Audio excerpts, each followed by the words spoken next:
السلام عليكم ورحمة الله وبركاته. اهلا بكم في قناتي. النهارده ان شاء الله هنعمل جلاش حلو ان شاء الله عايزكم وجربوه. يعني طريقة ممتازة جدا، هتعجبكم ان شاء الله وجربوه. ياريت تحضروا الفيديو عشان تعرفوا تفاصيل. اول حاجة نبدأ بسم الله، نصلي على رسول الله. هنا احنا هنعمل السكر، هنعمل سكر المعجون. يعني هنا ده كيلو سكر، يعني ده كيلو سكر، يعني هو كيلو السكر حوالي 4 كوبايات ونص. يعني هو حوالي 4 كوبايات ونص من السكر، يعني 4 كوبايات ونص من السكر.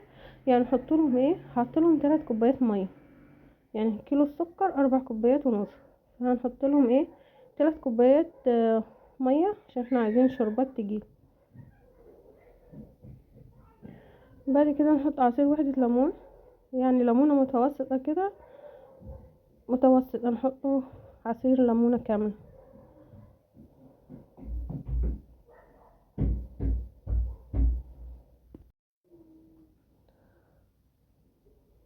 بعد كده نحط يعني ده ملح ليمون، يعني طرف المعلقة كده، يعني ملح ليمون، يعني بيفتح اللون الشربات وفي نفس الوقت ما يخليهاش السكر بسرعة. ودي دي الريمة دي، بعد الغليان كده لو عملت ريمة كده تشيلوها. يعني ملح الليمون ده طرف المعلقة مهم، يعني ما بيخليش السكر يسكر معاكي كده بس. وبعد كده نغطيهم. يعني الغطية هنا مهم عشان عشان عشان الشربات ما تسكرش معاكي. يعني هنا النار، وطي النار بس ما توطيش النار خالص. يعني النار تهديها هدي، يعني مش توطيها خالص للاخر، يعني هدي كده تهديها شويه. وبعدين تغطيهم وتسيبيهم، يعني ياخدوا لهم من 10 ل15 دقيقه. هنا بعد ما استووا، يعني هنا ما عملوش التلاسيج اللي عملوها في الحله دي، ما عملوهاش ليه؟ عشان كنا مغطين الحله نظيفه. فالغطيه هنا مفيده جدا، يعني مهمه اساسا. يعني مهمة وما تخليش السكر يسكر، يعني بيسكر معاك بسرعة بسبب اللي هو بيعمله في حواشي الحلة دي. فالغطية كده لما تغطيه كده ما يعملش حاجة، ما يسكرش معاكي. هنا دي مكسرات انا بدقها كده، يعني مكسرات، يعني ممكن تطحنيهم في الكبة وممكن تكسريهم كده او بيد الهون كده، يعني كده احسن. يعني كسروهم يعني، او ممكن تعملوهم في الكبة او تكسريهم بيد الهون كده، تديهم كام ضربة كده هتلاقيهم اتكسروا معاكم. انا عملتهم بالخشبة كده، او عندك خشبة كده عريضة تعمليهم بيها بس، سيبوا معاكي بشكل كده عشان ما ينفعش نعمله صحيح. يعني هنا دي تشكيلة مكسرات. يعني احط عليها كيس فانيليا، كيس فانيليا يدي ريحة حلوة كده بس. ودي ربع معلقة جرفة برضو، ربع معلقة جرفة يعني نكهات كده، بتديكي نكهات حلوة كده. ودي مكسرات، يعني مكسرات، اي مكسرات حطي نوع 2 3 اللي عندك حطي. بس انا حاطه فيهم سمسم محمص وجوز وجوز الهند ده وفيهم سمسم محمص. وبعد كده نحط عليهم 3 معالق سمنه سايحه. يعني دي سمنه بلدي، يعني سايحه، يعني كل مسيحاها يعني مهمه السمنه عليهم. وبعد كده تقلبيهم كده، تقلبيهم فيهم.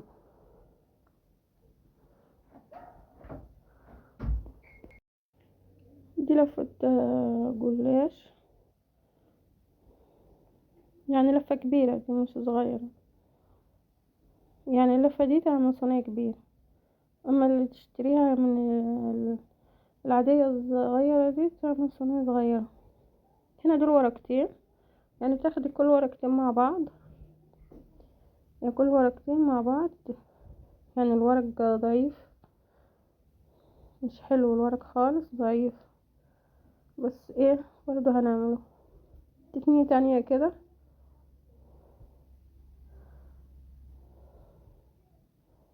يعني بعد ما تاخدي ورقتين مع بعض تروحي تتنيه يعني تانية واحدة كده، وبعد كده نحط عليها ايه الخلطة اللي احنا عملناها. تاخدي يعني على قد ما انت عايزاه كتير عايزاه قليل، بس هو في الجلاش يعني كل ما تكتري يكون احسن. يعني هو اصل الجلاش ايه غير الحشوات اللي فيه، هي اللي بتديله طعم، من غيره يعني مبيبقاش قوي يعني. بس وبعد كده ايه تلفيه، يعني تحاولي تلفي كده ان هي تعمليها لفة، يعني توتجيها كده، ما تخليهاش مرخية، يعني ما تخليهاش مرخية معاكي، خليها تبقى واتجة كده. هي الورق ما شاء الله بيتقسم واحد، بس على كده. بس يعني لو مثلا واحدة باظت معاكي كده وفلتت معاكي كده، يعني فلتت وحديها كده، ممكن تقطعيها. يعني انا ادهن الصينية سمنة، تدهنيها الاول صينية الفرن.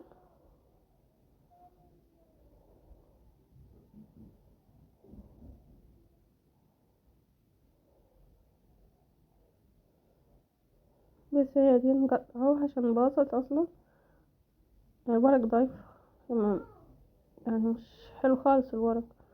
بعد كده نعمل واحدة تاني، يعني نحط كل اتنين مع بعض، وبعدين تتني الاطراف كده، احط عليها الخلطة.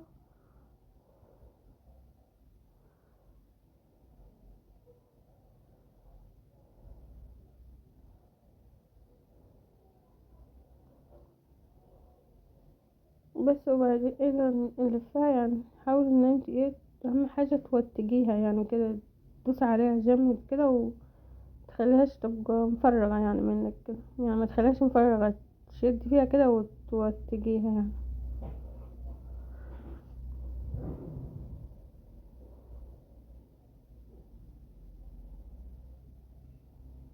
تخلي اللي هي الفتحة بتاعت الورقة دي تبقى في الصينية من تحت، يعني فتحة الورقة تبقى في الصينية من تحت، ما تبقاش من فوق. بس يعني حاولوا يعني تتعاملوا معاهم بالراحة، يعني لما يكون الورق بايظ زي كده، مش حلو الجودة بتاعته مش حلوة خالص، تعاملوا معاها ايه بالراحة لحد ايه ما يتعملوا.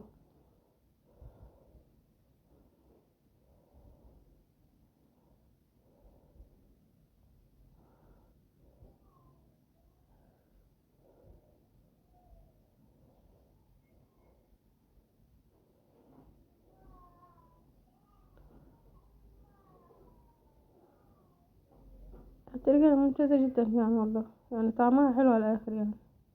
يعني وربع ملعقة القرفة وكيس الفانيليا يعني مهم خالص يعني، بيخلي النكهة تحت الجلاش قوية.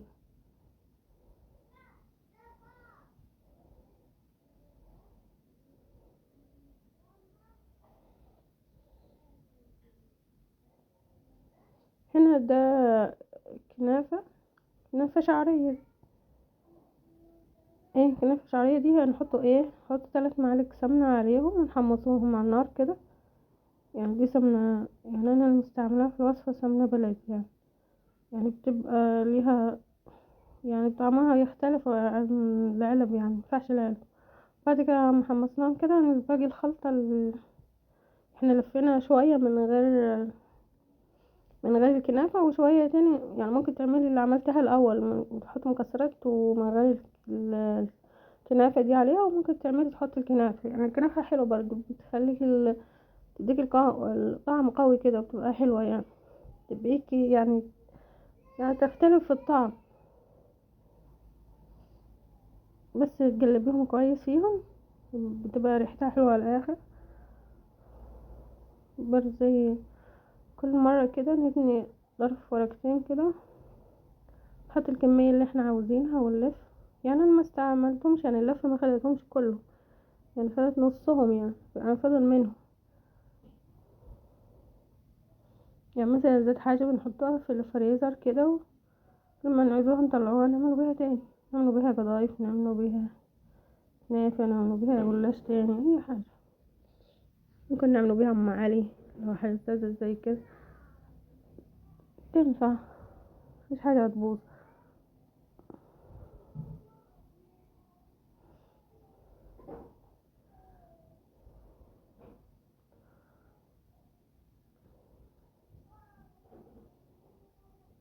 في الورق بصراحة، اول مرة اجيب ورق يطلع معي بالشكل ده، يعني حاسة انها هرزة، يعني عشان هعمله في التصوير طلع مش حلو.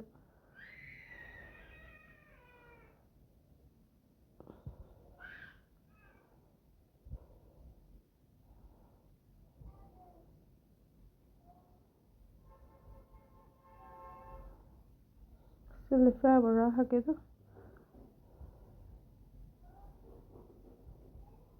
وممكن برضو ما تحطهمش كده يعني يعني في ناحية، ممكن ترشي بيهم في الورقة كلها يعني، وتلفي برضو تجيكي ايه، تجيكي بين الطبقات. بس هنا نعمل طريقة تاني، يعني هما هنا كده ممكن نقسموها نصين كده، تلفيهم كده يعني دول يجي 6 ورقات او 4 ورقات على بعض كده، تلفيهم كده وبعدين تقسميهم مكعبات بالنصين. يعني ممكن تعملي شكل تاني.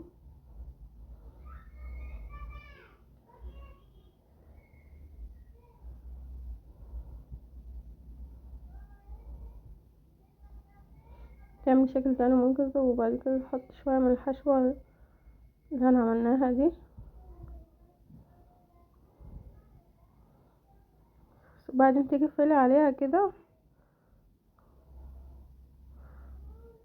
بعد كده تجيبي يعني سيخ كده، سيخ او عصاية رفيعة كده، اي حاجة تكون رفيعة يعني، ما تكونش تخينة يعني، تكون رفيعة زي كده يعني.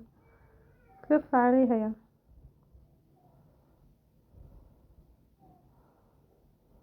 يعني لو حبيت تعمل شكل زي كده، مش عايزة شكل زي كده مش مهم. بس وبعد كده يعني نلموها على بعض كده يعني، تدي شكل تاني يعني. يعني كل ورقتين مع بعض. ممكن ترشيها برضو يعني، ممكن ما ترشيها كده رش، لما ترشيها رش كده بتيجيكي ايه، الحشوات دي بتيجيكي بين الطبقات، يعني بتيجيكي يعني طبقات، ويبقى الحشو فيها يعني فوق بعض كده.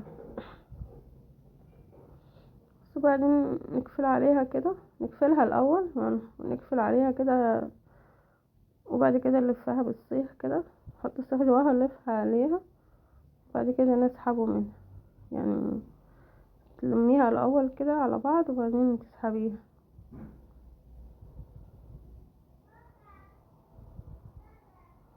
لسه هو الورق اصلا ما ورق كان تعبان يعني، ما كانش حلو في العميل خالص.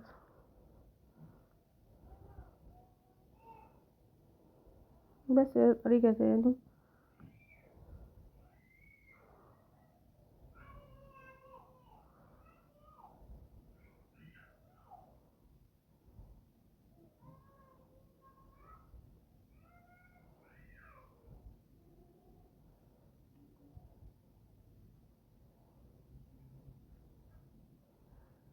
ممكن الحشوة برضو لو حبيتي مثلا تحطي معلقة صغيرة سكر، ممكن يتحط عادي. بس السكر لو مثلا لو حبيتي تحطي معلقة صغيرة سكر، حطي سكر ايه، يعني حطي سكر بودر كده، او هو من غير سكر احسن يعني، مش قوي في السكر يعني، احلى من غير سكر، لان السكر بيسخن في الفرن كده مع السمنة، مع يعني بيتحرق، ما بيبقاش حلو، عشان كده انا ما رضيتش احطه يعني.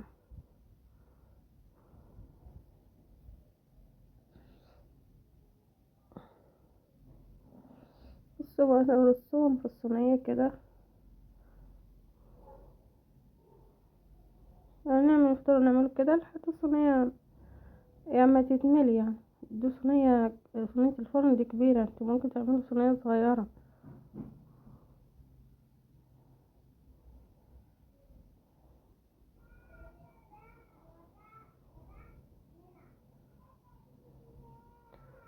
بس الخلطة اللي احنا عاملينها دي ممتازة والله العظيم، يعني الخلطة ممتازة ممتازة.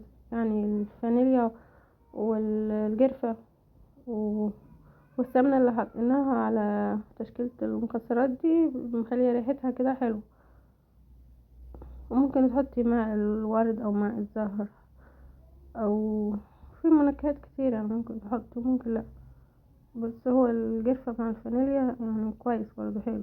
والسمنة برضو على الخلطة مهمة.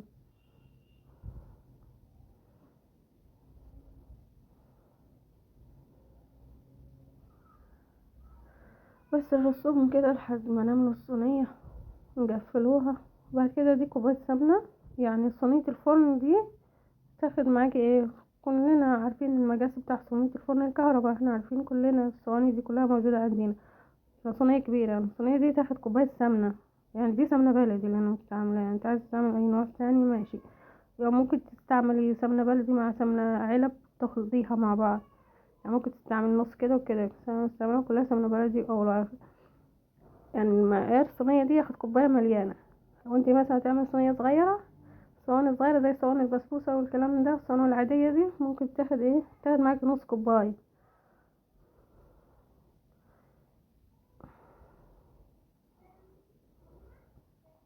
بس احنا نسقوها كلها كده بيها بالمعلقة. والجوانب بتاعت الصينية الحواشي كده بتاعت الصينية الحاشية من هنا ومن هنا، يعني تحط عليها كويس كده عشان ما تتحرقش في الفرن. عشان الحتة اللي هتسيبيها ما اول ما تحطيها تلاقيها اتحرقت.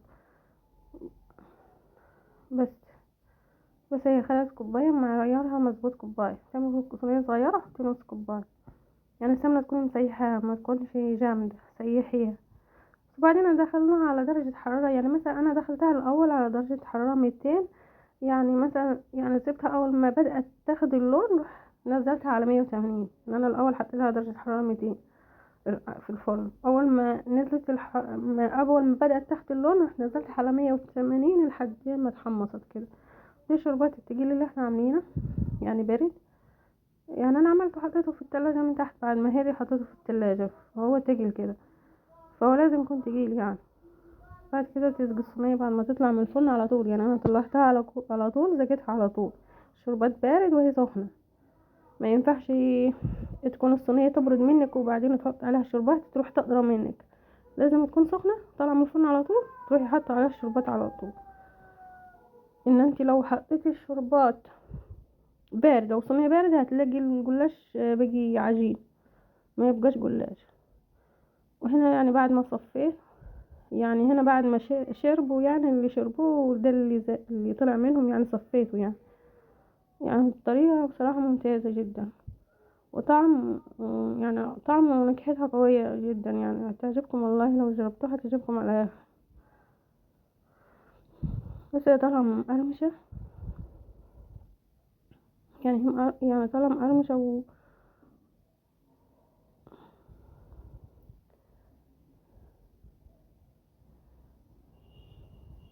يعني ممرجة، يعني ممرجة دي وممرجة، يعني مش عايزة اي كلام.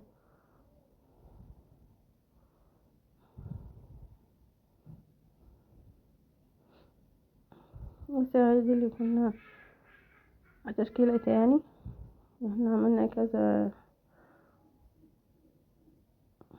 بس وشكرا على المشاهدة.